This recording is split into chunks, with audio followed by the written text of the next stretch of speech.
think we're quite there. If they succeed, wells could be drilled faster, cheaper, and deeper, and geothermal plants could be built almost anywhere on the planet. However, until a working flame drill appears, the drilling industry will continue to slowly grind away. I don't think drilling deep holes is a pipe dream, but more importantly, it's still in the research phase and yet to be proven commercial. Engineers at well number 26 outside Reykjavik could certainly use a hydrothermal drill right about now. It's basically quite a closed well. It doesn't seem to be opening up. They continue to grind 2 kilometers into Iceland's volcanic rock in search of 300 degrees Celsius water. If they don't find it, their 2.2 million euro investment may be for naught. A geologist at the drill site examines tiny shavings taken from the well only hours before. Each fragment tells a story. We analyze what kind of rock it is. They can tell us something about the temperature and also if there are any fissures or openings coming up. The latest batch of shavings from deeper down hole offer an important clue. I can see, certain minerals that tell me the system has reached maybe 280 degrees. 280 degrees is hot, but not the optimum temperature to run one of Iceland's power plants. Engineers continue to drill 24 additional days, bringing the total cost for the experimental well to over 2 million euros. Then, they finally find what they are looking for: 300 degrees Celsius temperatures. The Iceland Power Company was lucky. The well turned out to be hot, and now they will build one of the world's largest geothermal projects atop their newly discovered resource.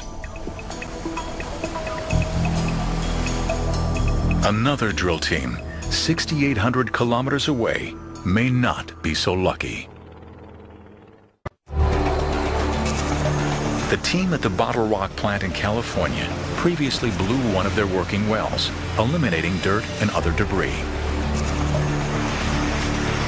Then they diverted the clean steam to the recently refurbished plant, where engineers are standing by to make electricity and go online for the first time. However, this power plant requires at least 17 megawatts of power to go online commercially. If the plant can't reach the minimum, they lose money every day they remain dormant.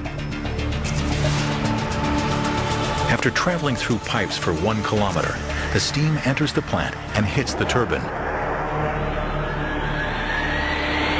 For the first time in 17 years, it begins to turn.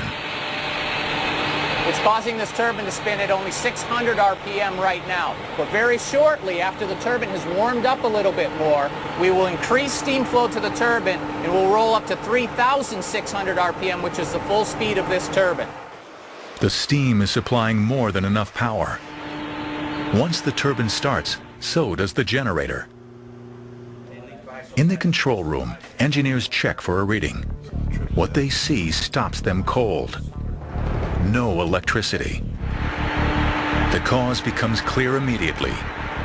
The generator is spinning, but it's not making electricity. And if it cannot make electricity, a disaster could be about to take place. The turbine will take off very quickly, and it's too much stress on the turbine blades, and they can actually fracture, come apart. Replacing the massive turbine in months of downtime would create losses in the millions for Bottle Rock. The team quickly isolates the component that's causing the problem. Engineers must act fast or they will lose the turbine. Okay. We tripped the turbine, and the turbine has rolled all the way back down to 0 speed. The crew narrowly averts a disaster. Now, they must determine what went wrong. They also have another hurdle to overcome. Most of the instructions have been translated from Japanese to English, and therefore there's a little bit of translation problem as well.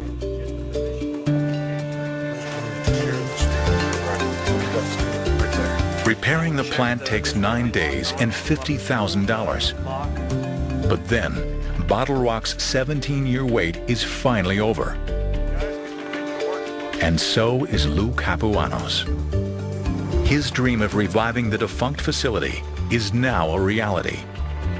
The plant successfully goes online and starts sending clean power to California's electrical grid. Geothermal has been renewable energy's best-kept secret for over half a century. Its plants are powered by a free energy source, emit almost no pollutants, and they are profitable. Yet geothermal supplies a paltry 0.05% of the world's power, has little political clout, and remains almost completely unknown to the public. I got 3 children in school, and I must admit that my children are not learning anything about geothermal existing. Solar and wind often receive more government subsidies and get much more press and public attention than geothermal. Yet because solar and wind technologies cannot generate electricity when the wind is not blowing or the sun is not shining, geothermal wins the quantity race hands down. Conversely, as Iceland has shown, geothermal can do what coal, gas, and nuclear power plants do: supply baseload power. That means that it can provide power to the electrical grid 100% of the time. So why do some people believe that geothermal power has taken a back seat to fossil fuel plants and competing green technologies as well? People can feel sun, they can feel the wind. They, in many cases, just don't know what geothermal means.